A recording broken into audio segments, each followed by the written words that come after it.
허환구의 라디오 오늘.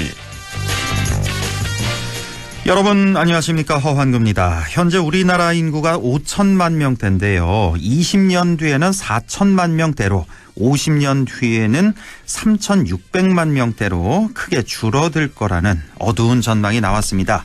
합계 출산율은 2025년 0.65명까지 떨어질 것으로 예상이 됐는데요. 생산 연령 인구 비중 역시 50년 뒤에는 OECD 국가 중 가장 낮은 46% 수준으로 떨어지고 65세 이상 고령 인구 비중은 17%대에서 48%로 급등해 OECD의 가장 높은 수준이 된다고 합니다. 세계에서 유일하게 합계 출산율이 1 미만인 대한민국. 이대로 가면 정말 소멸을 걱정해야 할 형편인데요. 보다 적극적이고 실효성 있는 방안이 나와야겠습니다. 12월 14일 목요일 라디오 오늘 광고 듣고 시작합니다.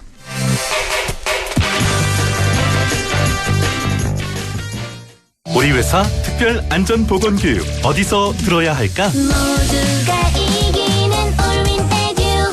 산업안전보건교육 우수기관 올인에듀. 기업 맞춤형 직무교육 제작과 법정 의무교육까지 올인에듀. 모두가 이기는 올윈 에듀. 이희경의 질문. 재테크는 다들 열심히 한다. 그럼 연말정산 세테크는?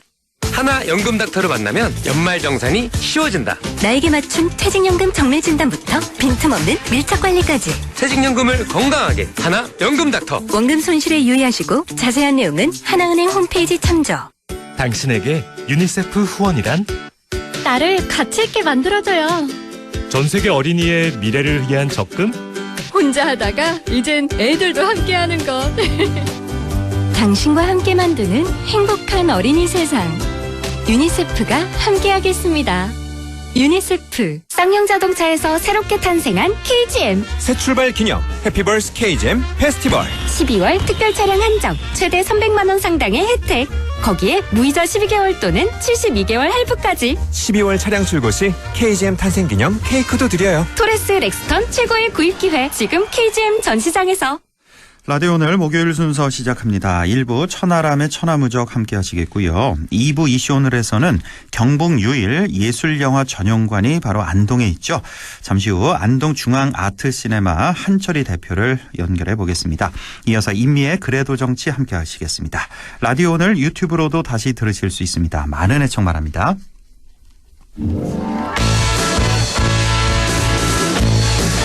네, 천하람의 천하무적 시작합니다. 오늘도 국민의힘 순천갑 당협위원장 천하람 변호사와 함께합니다. 안녕하십니까?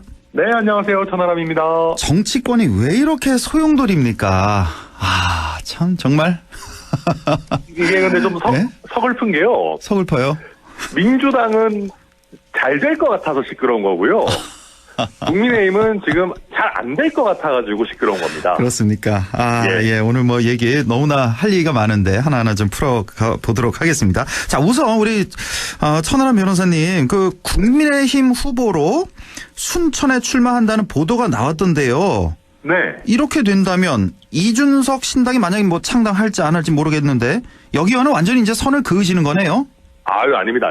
아니에요? 이게 보도가 좀 앞서 나갔어요. 그러니까 제가 뭐 당연한 얘기지만 지금 현직 뭐 국민의힘 당협위원장 아니겠습니까? 예.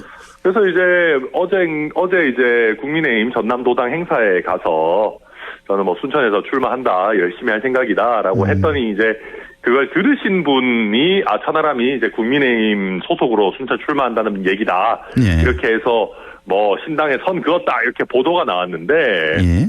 뭐 저는 원론적으로 순천에 출마한다라는 것만 확정해 놓은 상태고요. 지금 워낙 우리 정치권이 격변하는 시기이기 때문에 네. 신당의 어떤 창당 여부, 또 창당한다면 어떤 모습일지 이런 부분들은 열어놓고 생각하고 있습니다. 아, 그렇군요. 예. 네. 한 달 전쯤인가요? 그때부터 이제 뭐 창당 가능성 51%로 시작해서 하루마다 1%씩 올라가서 자, 그래서 하루하루 지나가면서 뭐 이준석 신당 뭐 100%구나. 분명히 창당하겠구나라고 생각을 했는데 저는.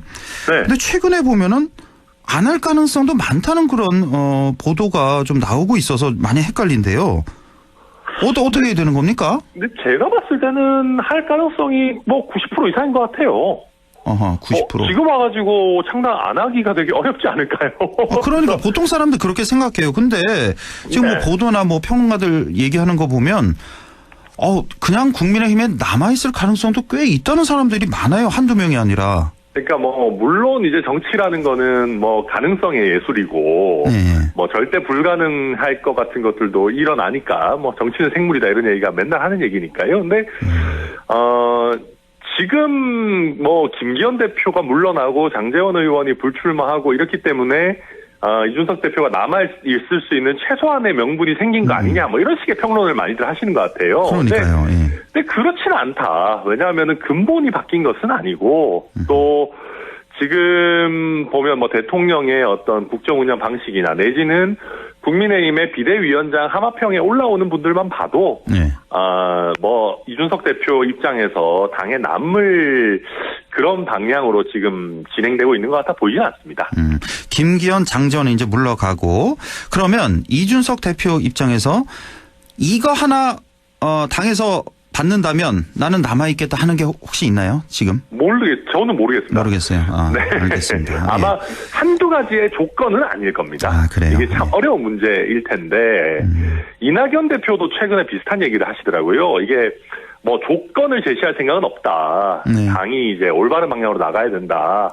그런 얘기인데 이준석 대표도 정부와 당의 근본적인 체질 개선을 주문하고 있지만 그게 뭐 한두 가지의 조건으로 해결될 수 있는 문제는 아닐 것 같습니다. 왜냐하면 이준석 대표 지지자분들 입장에서도 뭐 한두 개가 해결된다고 해서 이준석 대표 신당 안 하고 당에 남아 있어도 된다라는 명분을 인정하지는 않으실 거거든요. 네, 되게 복잡한 문제입니다. 그래서.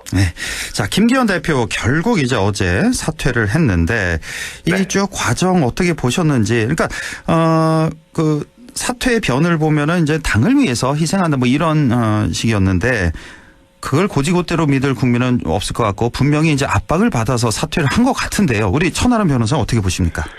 뭐 그렇게 보는 게 합리적이죠. 지금 보면 뭐 용산에서 여러 가지 시그널이 나왔다라고 보도들이 이어지고 있고요. 그러니까 이제 그런 겁니다. 제가 이제 강서구청장 선거 끝나고 나서 김기현 대표가 그때 차라리 물러나야 된다라는 얘기를 여러 번 했어요. 맞습니다. 근데 그 후로 반전을 못 시켰고 그 와중에 대통령의 신임을 유지하지도 못한 것 같거든요.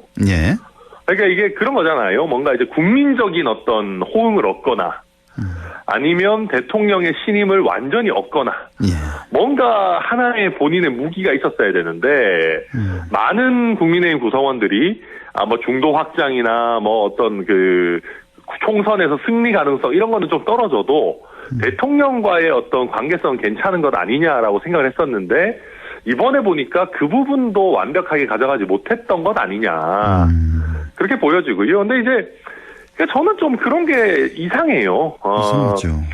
뭐 물론 저는 김기현 대표가 당원 100% 룰로 또 용산의 힘을 입어가지고 굉장히 부자연스럽게 당대표가 됐다라고 보지만은 어찌 됐든 뭐 1년의 프로세스를 통해가지고 당대표로 당선된 거 아니겠습니까? 근데 그런 민주적으로 선출된 당대표를 또 용산의 권력으로 끌어내릴 수 있다라고 하면 이건 뭐 우리가 우스갯소리로 맨날 뭐 국민의힘 당대표는 뭐 지명직이냐 임명직이냐 그런 얘기를 하는데 그런 뭔가 뭐 얘기를 거의 뭐 실현시키는 수준이잖아요 이제는. 그러니까요. 그래서 참 굉장히 안 좋은 형태의 정치다. 우리가 예전에 대통령이 당 총재를 겸임하던 시절에서 그래도 당정 분리를 주장하면서 조금씩 대통령과 분리된 그 정당의 민주적 체계를 갖추려고 노력해 왔는데 이렇게 뭔가 좀 이상하게 지금 돌아가고 있다. 그렇게 봅니다. 예전에 그 총재 시절 보다도 더한 것 같다. 그러니까 이렇게까지 그때보다 뭐 더하지 않겠죠. 그때는 뭐 진짜 총재였으니까. 그러니까 이제 근데 아무튼 지금 당과 정부를 분리해 놓은 취지에 안 맞아요. 그럼요. 이런 식으로 돌아가는 건. 이렇게까지 당무 개입해도 되나라는 이렇게 한탄하는 그런 국민들 많이 계실 것 같고 또 하나가 의문점이 어제 이제 사퇴 밝히기 전에 오전에 이제 이준석 전 대표를 만났단 말이에요. 네. 아니, 왜 만났나? 만나서 도대체 무슨 얘기를 했을까? 이해를 못 하시는 분들이 많이 계실 것 같습니다. 그러니까 이게 이제 표면적으로는 두 분 다 원래 한번 만나기로 했었고 이게 뭐 공교롭게 그렇게 됐다라고 얘기하는데 김기현 대표의 결단인 거죠, 사실은.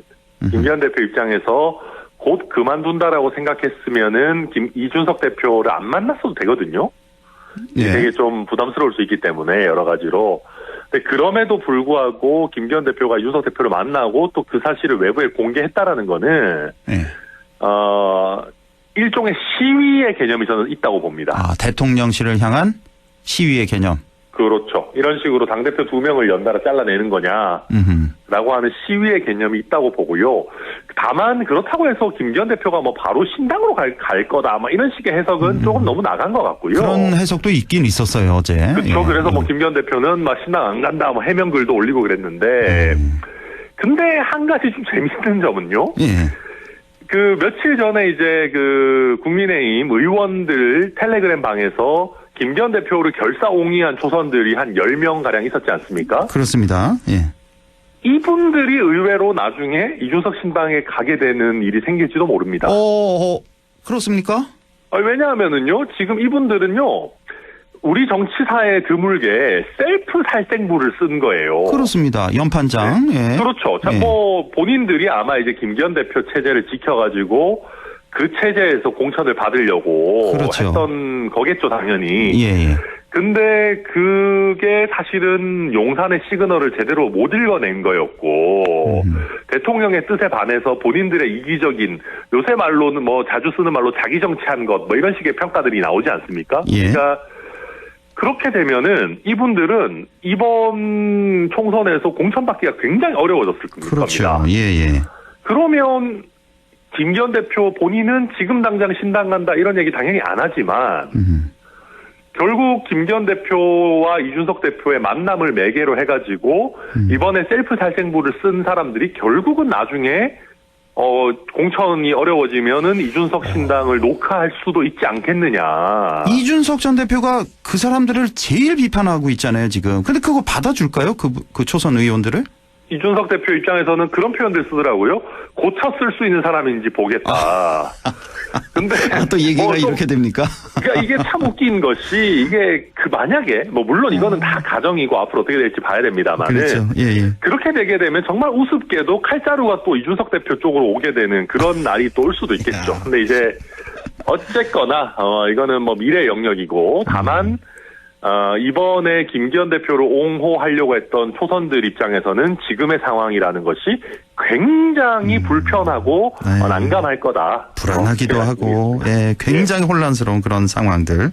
그런데 이게 본인들은 이거 몰랐죠? 밖에서 이제 제3자들 있잖아요. 정치 고관여층들은 이런 날이 올 줄을 알고 있었어요, 사실은. 그럼요. 예. 그 연판장 그 초선들. 예. 그렇죠. 그리고 지금 영남의 또 국회의원들도 얼마나 또 불안해하고 있을까. 그런 생각도 들고. 자, 지금 국민의힘 비대위 전환으로 가는 이제 수순이고. 자, 김한길, 한동훈, 원희룡 뭐 이렇게 거론이 되고 있는데요. 네. 누가 될 걸로 보십니까? 저는 인요한 위원장이 역설적으로 유력하다고 봅니다. 이뇨한 비대위원장. 네. 그렇습니까?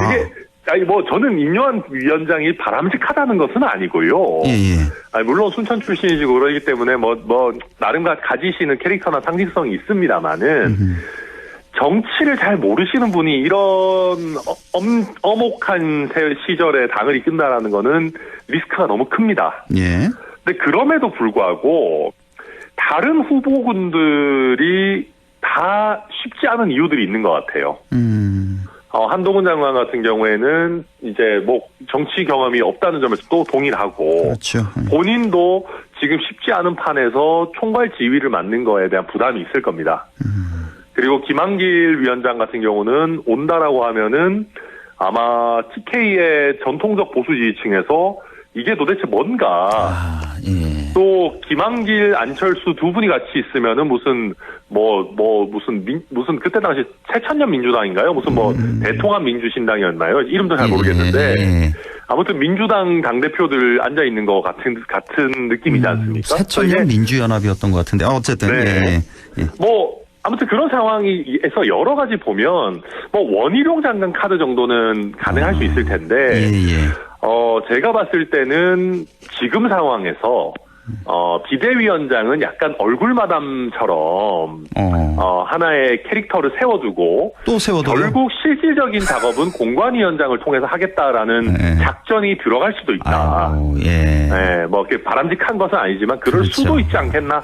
뭐 저는 예상합니다. 이렇게 분석을 하시는군요. 얼굴마담 세워놓고 뒤에 공관위원장이 있고 그 뒤에는 또다시 대통령실. 자, 이런 예상이 가능한 거고 지금 민주당도 상당히 좀 복잡한데 오늘 또 비명계 의원들로 이루어진 원칙과 상식에서 이재명 대표 퇴진을 주장하고 또 이낙연 신당 얘기도 뭐 1월 창당 얘기도 지금 나오고 있고 굉장히 좀 혼란스러운 상황이에요. 민주당도 사실은. 어떻게 보십니까 전체적으로? 그러니까 민주당이 풀기 더 어려운 면도 있어요. 오히려.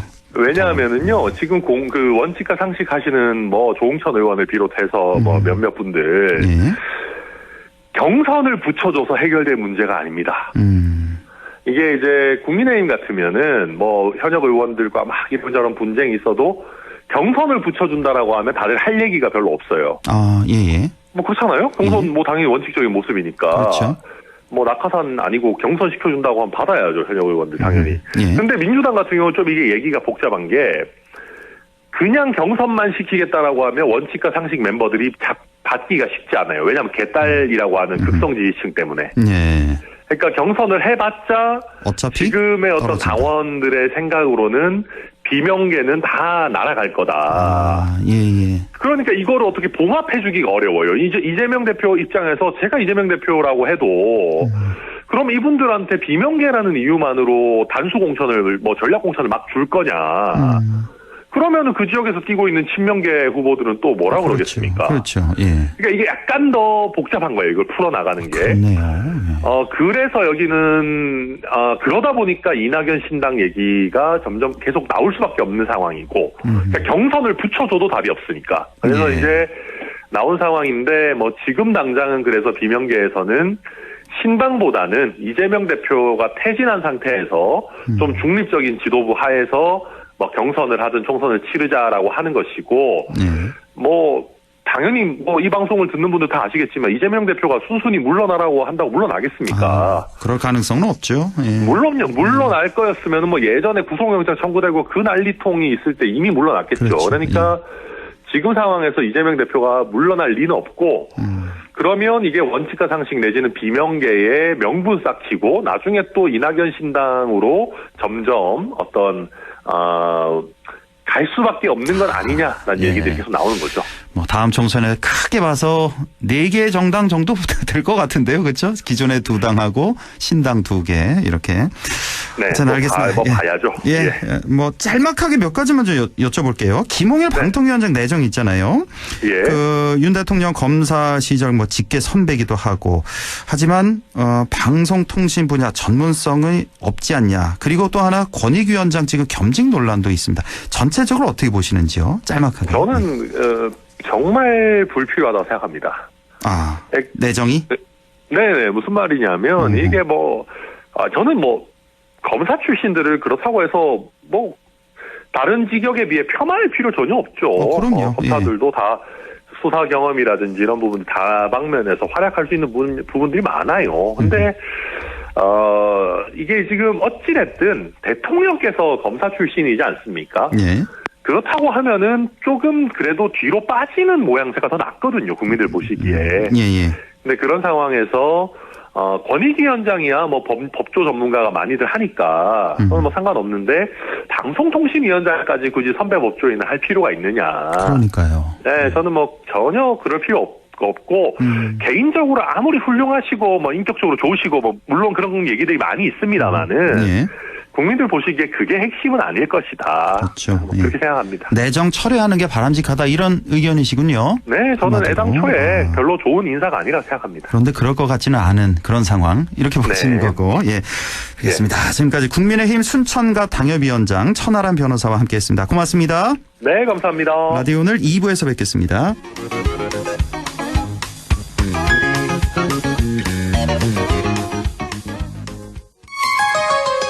MBC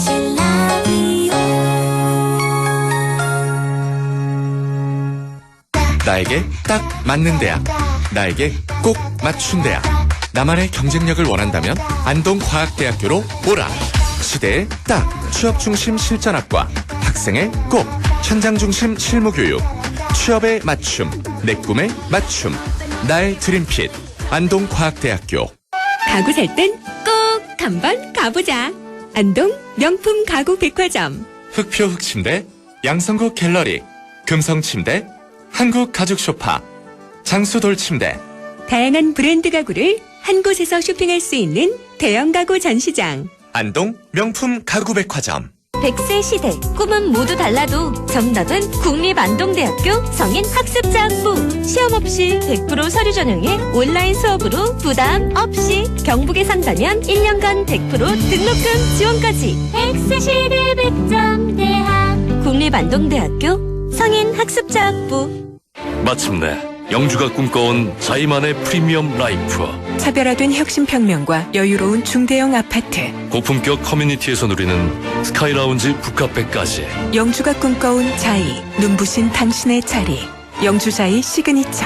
오픈 중 1833-6344 GS건설. 2023년 연말 작년보다 더 좋아진 건? 그건 바로 새 공제! 연 900만원까지 연말정산 최대 148만원 절세! 미래에셋증권 연금 투자한 나 자신 만세! 절세도 투자다. 개인연금도 IRP도 역시 미래에셋증권. 원금 손실 유의 및 투자 전 설명 청취. 보이스피싱 전화 올 땐 전화 끊고 확인하기. 택배 주소 오류 사기, 인터넷 주소 클릭한대. 늘 의심하고 꼭 전화 끊고 또 확인하고. 보이스피싱에 눈을 뜨며 예방책이 보입니다. 공익광고협의회.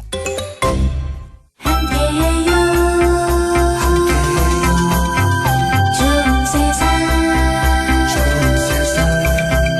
당신의 좋은 친구 문화방송.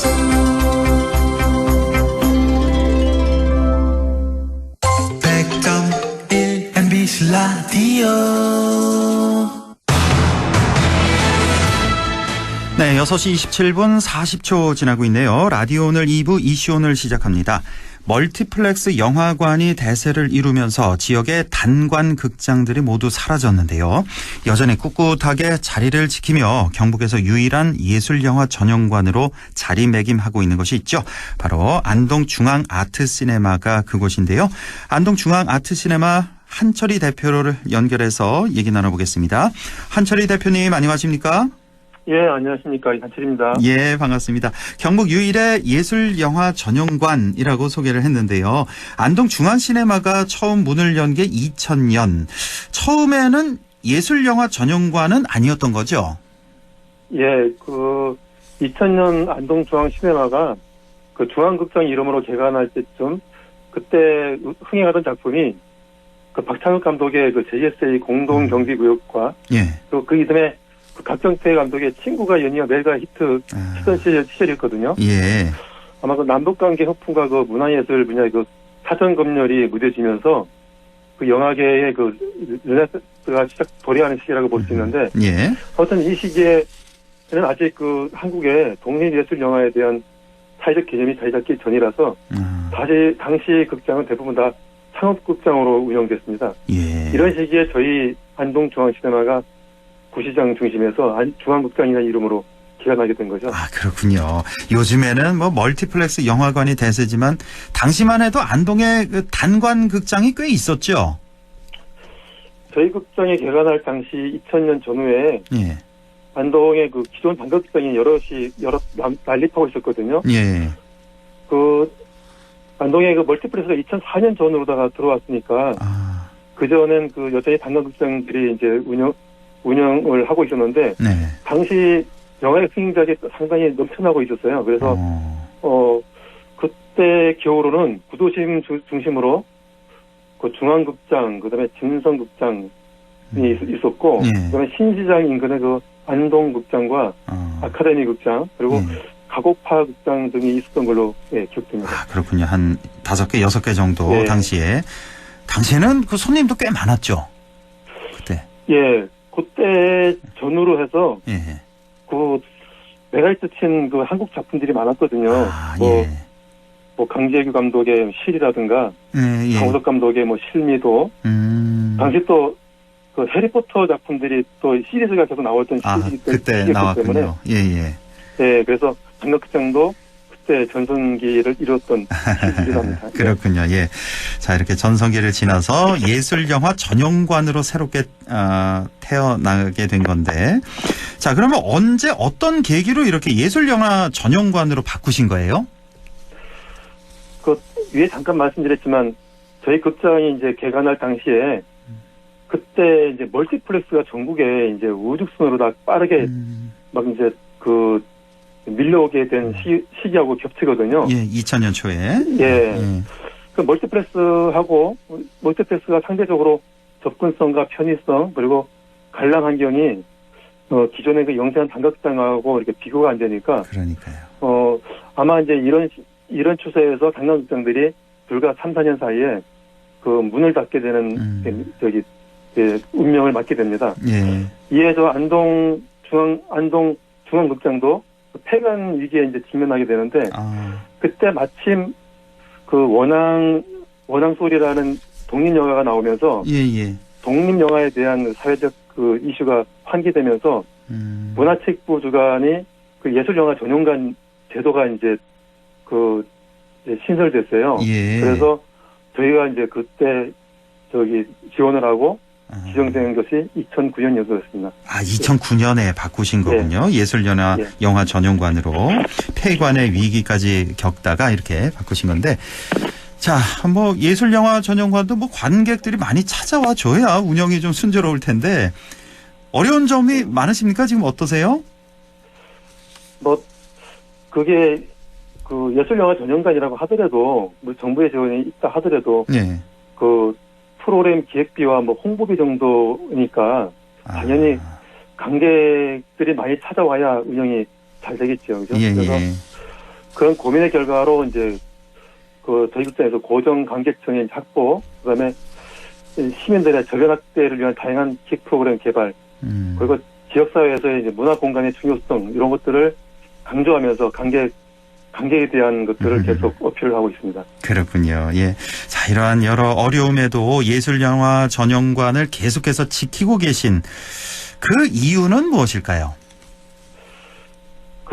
저희 극장 예술영화관은 그 일반 상업영화관과는 좀 달리 그 영화 상영과 관람이라는 그 단순한 영화 소비만 하는 공간이 아니고 그 환경, 인권, 노동, 뭐 소수자, 청년, 노인, 장애 편견 등 수많은 사회적 이슈 아젠다를 담고 있는 독립영화, 예술영화가 나오거든요. 그래서 이런 독립영화, 예술영화를 통해서 그 영화 제작자 또는 지역의 명사를 초빙하여서 그 사회적 그 담론과 그 대안 이런 것들을 서로 나누고 토론하는 그 문화공간의 재생산 공장 역할을 수행하고 있다고 보거든요. 그래서 이런 측면에서 보면 단순한 상업영화관과 예술영화관의 차이가 좀 있다고 봅니다. 그렇군요. 안동 중앙 아트 시네마를 사랑하는 영화 마니아들의 모임도 있다고요? 예, 그렇습니다. 저희 극장에 그 예술영화를 좀 아끼고 사랑하는 그 매니아 모임들이 좀 있거든요. 그 2015년서부터 꾸준하게 그 월요일 영화 나누는 모임이라고 그 월영모, 그다음에 그 영화로 마음 치료를 받자라는 의미의 시네마 약국 그렇게 이런 그 작은 동호회 예술 영화 동호회를 만들어서 지금도 현재 운영하고 있고 현재 시민들의 많은 아름아름 알고 이렇게 참여 분위기가 좀 있는 편입니다. 그렇군요. 월영모 시네마 약국 이렇게 운영이 되고 있다. 자, 그동안 영화관이 맺어준 인연도 꽤 있다고 들었습니다. 뭐 결혼까지 꼴이나 그런 경우도 있었다고요? 예, 그렇습니다. 아마 2015년, 16년 이때로 기억되는데 아마 겨울일 거예요. 아마 그 젊은 남녀가 각각 혼자 와서 영화를 보러 왔다가 나갈 때 그 영화 감동을 서로 잠깐 나누는 것이 그 계기가 돼서 인연이 돼서 몇 달 뒤에 같이 이렇게 두 분이서 같이 와서 프로포즈 이벤트를 하고 싶다고 해서 저희 극장에 저희들이 제가 이제 이벤트를 해준 경우가 있었거든요. 그래요. 예. 네, 나중에 그 결혼 청첩장이 왔더라고요. 예. 그래서 인사도 온 적이 있었습니다. 그렇군요. 가까이 이제 혼자 영화 보러 와서 만났다가 이제 프로포즈도 거기 영화관에서 하고 결혼까지 꼬리난 이런 미담도 있었고. 네. 지금 안동 중앙 아트 시네마에서는 어떤 작품들이 상영 중인가요? 네, 작품들이 좀 많아서 뭐 다 일일이 말씀드리긴 그렇고 네. 현재 그 연말인 것을 감안하면 좀 추천할 만한 작품이 훈훈한 작품으로다가 어른 김장을 하는 영화를 추천하고 싶거든요. 예. 그 한약방 진주에서 한약방으로다가 한평생 모은 재산을 학생들 장학금과 시민사회에 그 기부 헌신 이런 것들을 하신 분에 대한 다큐 영화입니다. 예. 그리고 다음으로는 그 리빙 어떤 인생이라는 영화인데요. 그 시한부 3을 선고받고서 남은 여생을 자신보다 이웃에게 미처 못다한 사랑을 쏟는 헌신적인 어떤 노년에 대한 그 영화입니다. 그리고 지금 현재 조금 주목받는 영화로 그 고레다 히로카즈 감독의 그 우리 사회에서 진짜 괴물은 어떻게 만들어지는가라고 반문하는 영화 괴물이라는 영화를 추천하고 싶습니다. 그렇군요. 어른 김장하, 리빙, 어떤 인생, 괴물 이렇게 상영 중이라는 말씀이시고, 자 마지막으로 예술영화 전용관이 안동에 있어서 문화적 자긍심을 느낀다는 분들도 많이 계십니다. 앞으로 바람이 있으시다면요? 예, 뭐 약간 좀 거친 실례가 되긴 하겠지만 좀 거친 표현으로 마무리를 좀 하고 싶네요. 그 닥치고 영화 이왕이면 안동중 아트시네마 예술영화 전용관으로. 예, 이렇게 좀 거칠긴 하지만, 그 예술영화 전용관, 안동에 있는 문화공간을 많이 사랑해 주셨으면, 좋겠습니다. 예, 한마디로 닥치고 영화다. 안동중앙 아트시네마 많이들 이용해 주시기 바랍니다. 지금까지 안동중앙 아트시네마 한철희 대표와 함께 했습니다. 고맙습니다. 예,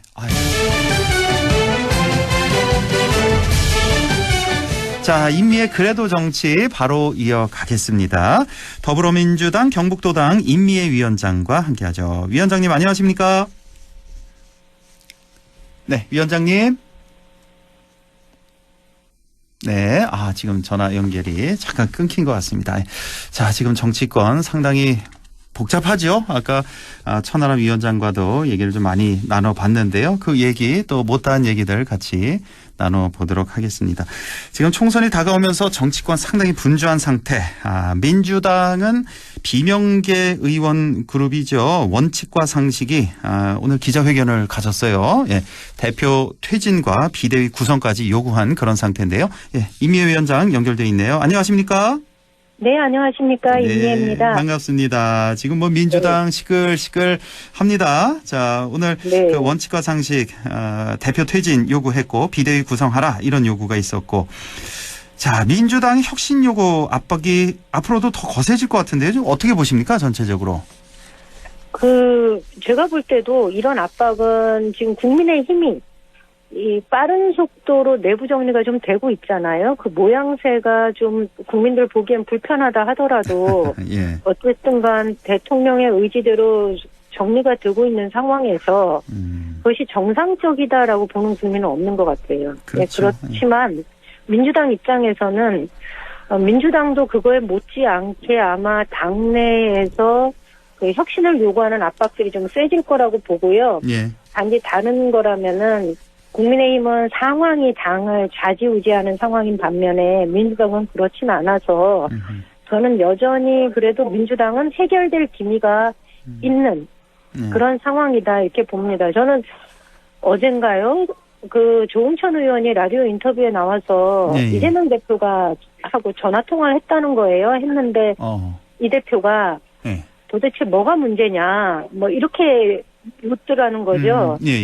네, 그러니까 조응천 의원 입장에서는 아니 그동안 그 긴 시간 동안 당내 민주주의나 다른 목소리에 대해서 이렇게 좀 수용할 것을 여러 차례 이야기를 했는데 전화가 오히려 뭐가 문제냐라는 식으로 얘기를 하니 할 말이 없었다 이렇게 얘기하거든요. 그러니까 예, 저는 그러지 말고 이분들이 요구하는 것들은 분명해요. 그러니 만나서 풀 건 풀어야 된다. 예, 이런 생각이 듭니다. 사실은 그 원칙과 상식인가? 예. 그 그룹의 의원들이 요구하는 것을 이재명 대표가 어떻게 처리하는지, 어떻게 대응하는지를 국민들은 관심 있게 보거든요. 예, 그들의 목소리가 무엇인가 이런 것보다 이 문제를 당내에서 이재명 대표가 어떻게 그 대응해 나가는지를 국민들은 유심히 보고 있기 때문에 저는 이참에 당내 화합을 바란다면 좀 더 적극적으로 대표가 사람들을 만나고 문제를 좀 풀어 나가는 것이 필요하다 이런 생각이 듭니다. 그래요? 근데 대표가 아무리 글쎄 만난다고 해도 지금 원칙과 상식이 원하는 게 대표 퇴진해라, 비대위 구성해라 이거잖아요. 근데 이거는 대표 입장에서는 받아들이기 힘든 거 아닙니까? 그렇죠. 받아들이긴 어렵죠. 그렇지만 그 사람들은 내년 총선을 바라보면서 그 선거를 이기기 위한 방법으로 이재명 대표의 여러 가지 문제들이 있으니 그것들을 이렇게 대응하기 위한 방법으로 이 비대위 구성을 요구하는 거거든요. 그러면 대표는 그걸 얘기를 해줘야지요. 당이 어떻게 총선을 치러 나갈지, 그런 문제는 어떻게 풀어 나갈지에 대한 이야기들을 좀 허심탄회하게 해야 되지 않을까요? 근데 우리 까놓고 얘기해서 이 원칙과 상식, 이 비명계가 지금 아무리 뭐 당내 경선을 한다고 해도 경선 통과될 것 같지도 않고 공천이 좀 어려워지니까 이렇게 나오는 거 아니냐 이런 시각이 솔직히 있잖아요. 있어요. 그렇죠. 그 공천 문제 아닙니까 사실? 결국은 이게 공천을 둘러싸고 생기는 문제인데 저는 문제를 또 다 그렇게만 바라보면 풀리지가 않아요. 그건 그냥 원칙적으로 그냥 경선입니다라고 얘기를 해버리면 답이 없는 거예요. 그러니까요. 근데 그렇게 한쪽은 원칙을 얘기하고 한쪽은 결국은 공천 문제를 얘기한다 그러면 만날 필요도 없고 해결할 문제도 뭐 어떻게 해결책이 없는 거고 이런 건데 그렇게 풀면 안 되는 거죠. 그리고 그들의 요구를 너 공천 때문에 그러는 거잖아 라고 전부 다 매도해 버린다면 그러면 얘기가 안 되는 거죠. 그렇죠. 그러면 안 되는 거죠. 정치인이라는 게 때로는 내가 다음번에 공천을 못 받는 한이 있더라도 당내에 비민주적인 요소가 있다면 이거는 좀 해결해야 되겠다라는 그렇게 바라본다면 오히려 전 대화의 여지가 있을 거라고 보거든요. 그래서 이건 공천 때문이야 라고 이렇게 선을 그어버리는 행위 자체가 오히려 대표의 리더십이 발휘되는 데는 좀 걸림돌이 된다 이렇게 보고 있어요. 만나야죠. 이렇게 뭐 비명계 문제에다가 또 이낙연 전 대표 신당 창당설이 있어요. 이제 거의 선언했네요. 새 선언을 했습니다. 공식화했어요. 1월에 창당하겠다. 자, 지금 뭐 당내에서는 어떻게 받아들이고 있습니까? 이게 저는 선언은 하셨는데 이게 정말 과거에 아마 2016년도에 호남에서 국민의당이 짝수했거든요. 그런 전례를 아마 보고서 그 정도의 상황으로 아마 인식한 것이 아닌가라는 생각을 하는데요. 실제로 이낙연 신당이 성공할 가능성에 대해서는 저는 굉장히 낮게 보고 있습니다. 오히려 이게 잘못하면은 제2의 손학규, 그러니까 대선 패배를 아직도 본인이 인정하지 못하고 있는 경선에서 패배한 것조차도 인정하지 못하는 그런 태도 아니냐라는 비판들이 있거든요. 그래서 저는 결국 이낙연 신당이 만들어지면 호남을 기반으로 할 수밖에 없는데 호남을 기반으로 하기에는 저는 여러 가지 여건상 그게 상황이 녹록지 않다. 거기다가 지금 호남의 민주당 의원들이 아주 강하게 반발을 하고 있거든요. 그렇습니까? 대선 패배에 대해서는 이낙연 대표도 전 대표도 똑같이 그 국민들한테 사죄하는 모습들이 있어야 돼요. 그것은 이재명만의 문제는 아니었거든요. 그렇죠. 자, 그리고 이제 연말에 이제 많이 남지도 않았습니다. 28일로 예정돼 있죠. 그 국회에서 쌍특검법 통과가 네. 이제 예정이 돼 있는데 이른바 김건희 특검법, 대장동 50억 클럽 특검법 이렇게 되는데 자, 지금 네. 초점이 김건희 특검법에 지금 많이들 가 있는 것 같습니다. 자, 대통령이 과연 거부권을 행사할까? 자기 네. 집안일인데 이거를 거부를 할 수 있을까? 그렇다면 그 국민 그 역풍을 어떻게 하려고 하나? 뭐 이런 생각이 좀 드는데요. 지금 분위기가 거부권 행사할 걸로 다들 예상을 하네요. 그러니까 이게 보면은요. 설사 거부권을 행사한다 하더라도 예. 그 다음이 문제예요. 예, 국회로 다시 오죠. 예. 예, 국회에서 다시 오면 그러면 이게 그 통과 여건을 갖추기가 쉽지는 않거든요. 예. 그런데 제2요구가 들어왔을 때 민주당과 국회의장이 서로 합의를 해서 이걸 언제 올리느냐, 그러니까 언제 안건으로 상정하느냐는 예. 법적으로 정해지지 않았어요. 며칠 내에 상정해야 된다는 그런 조항이 규정이 없는 없어요. 거예요. 규정이 없어요. 예. 네네, 규정이 없기 때문에 1월 중순 내지는 1월 말경에 국민의힘에서 어느 정도 공천이 윤곽을 잡고 분명히 지금 분위기로 봐서는 대거 공천에서 탈락하는 현역 의원들이 발생할 텐데 그렇죠. 예, 그 상황에 만약에 민주당이 의안 상정을 한다면 과연 국민의힘 내에서 이탈표가 안 생기겠느냐. 예.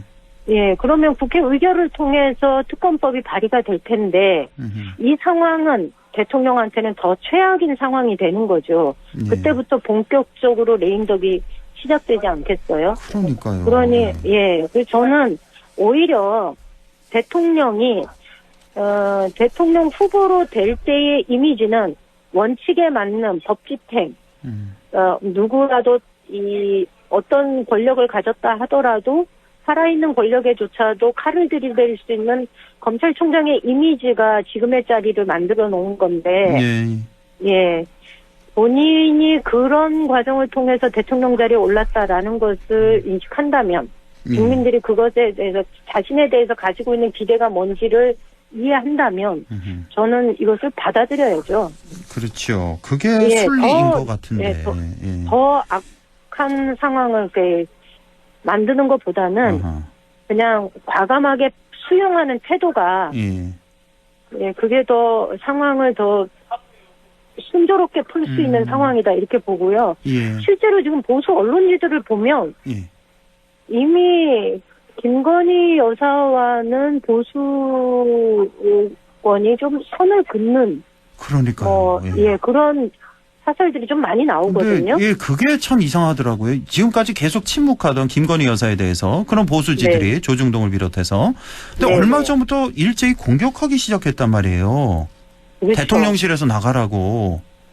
그게 좀 상당히 좀 이상해요. 사저에 가서 자숙하라는 얘기를 자숙하라고. 아주 노골적으로 이게 사설로 쓰는 걸 보면서 예. 이미 보수층에서조차도 대통령 리더십의 위기는 김건희 여사의 그 리스크에서 비롯된다라는 것을 판단한 것 같고 이미 손절을 시작한 거죠. 하하. 그렇다면 대통령이 무리하게 이것을 거부권을 행사해서 끌고 갈 것이 아니라 예, 조기에 진화하는 자세가 오히려 사태를 더 악화시키지 않는다. 저는 그렇게 생각합니다. 그게 이제 객관적인 시각에서 보면 그런데 아마 중도에 계신 분들 다 비슷하게 생각하실 것 같습니다.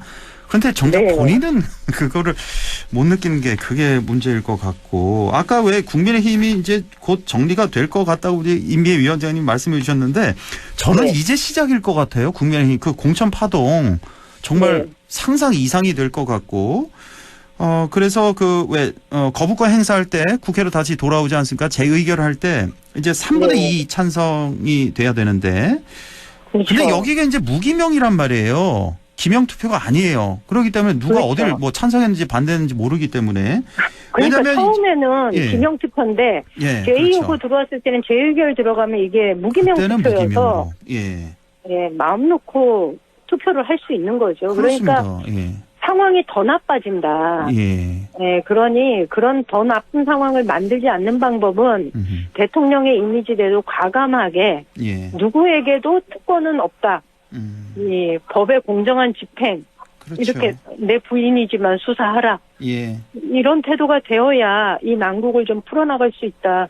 그렇지 않겠는가 그렇습니다. 봅니다. 예, 그게 정답일 것 같고 아마 국민의힘 지지층에서도 아마 그렇게 생각하시는 분들이 상당히 많을 것 같습니다. 예. 네, 국민들은 윤석열 후보를 당시 대통령을 뽑아준 거지 김건희 여사를 대통령으로 찍어준 건 아니거든요. 근데 그렇습니다. 실제로 외국의 이 국빈으로 방문했을 때의 대통령실이 보여주는 모습이나 이런 걸 보면 예.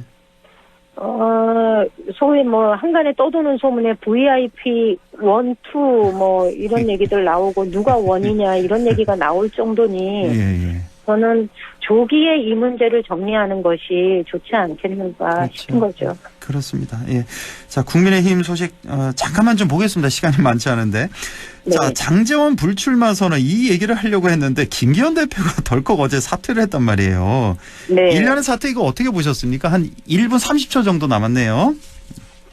이거는 김기현 대표가 뭘 잘못해서 잘린 게 아니지 않나요? 아니죠. 원래대로 아니죠. 원래대로 하면 그때 저희가 보궐선거 지고 나서 그때 혁신위를 꾸릴 때 혁신위의 역할은 그 보궐선거 패배의 책임 주체를 모호하게 만약에 흐리기 위한 시선을 돌리기 위한 용도다라고 생각을 했고 그런 면에서 혁신위는 자기 역할을 한 건데 실제로 대통령 너무 좀 비겁하다. 그러니까 여당의 핵심 인사 정리될 때요. 모두 다 대통령의 해외 순방 때였어요. 아, 그랬나요? 네네. 이번에도 또 그렇네요. 그럼요. 이준석 대표 징계할 때요. 예. 양두구육 발언, 신군부 발언 이것 때문에 징계할 때 대통령은 유엔 총회 참석자 뉴욕가 있었고요. 아, 예. 나경원 전 의원 대표 전당대 출마 관련돼서 정리할 때도 그 아랍에미리트 국빈 방문할 때였고요. 아, 그랬네요. 이번에 김기현 대표 할 때도 가시기 전에 출국하기 전에 그랬다는 거 아니에요? 대표직은 유지하되 총선 불출마 선언하라 이랬다는 거 아니에요? 예. 근데 거기에 반발하자 경로했다. 예. 너무 모욕적인 거죠. 그러니까 결국 이런 문제를 해결할 때 대통령이 국내에 있지 않고 늘 해외 순방을 앞두거나 해외 순방 중에 이런 문제를 처리한다는 거는 시끄러운 문제가 있으면 이것을 그냥 폭탄을 던져놔놓고 본인은 피해가 있고 내가 돌아오면 이게 좀 진압이 다 되어 있는 상황을 만드는 거잖아요. 예, 그렇습니다. 저는 굉장히 비겁한 모습이다 이런 생각 듭니다. 알겠습니다. 여기까지요. 더불어민주당 경북도당 임미애 위원장과 함께했습니다. 고맙습니다. 네, 감사합니다.